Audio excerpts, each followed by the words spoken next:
кстати, замечательный человек, автор обеих книг о Туган-Батыре. И так как Туган-Батыр — это современный проект, а мы идем в ногу со временем, безусловно, хочется пригласить на эту сцену и автора IT-технологий проекта Туган-Батыр, основателя диджитал-компании Илар Про Ильдара Низамиева. Ильдар, рахмет ederiz. Камил Хазрет, бірінші болып сөзді сізге тапшырсақ,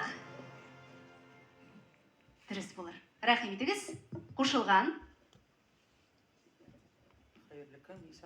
Ассаламу алейкум, урахматуллахи баракатух. Рад приветствовать всех вас, особенно в особый день. Буквально через несколько часов после захода солнца наступает день рождения лучшего из людей, Мухаммада, саллаллаху алейхи вассалям. И это месяц, когда он родился. Рабиуль Ауаль в народе называется месяц Маулида. Сама идея возникла из потребности. Есть потребность в национальных героях. Если кому-то что-то не нравится, Радик Афанди начал, вы можете сделать что-то лучше, и это будет все равно вклад в общую копилку национальных героев.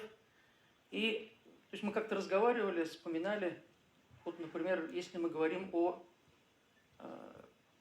скажем, катане, мы представляем, какая это сабля, то есть через фильмы, через различные мультфильмы мы знаем, как она выглядит. Мы знаем, как выглядит индийский шамшир, мы знаем, как выглядит казачья шашка. Но если мы скажем татарская сабля, как она выглядит, кто сможет ее представить? Если мы скажем, как выглядит татарский батыр, тоже мало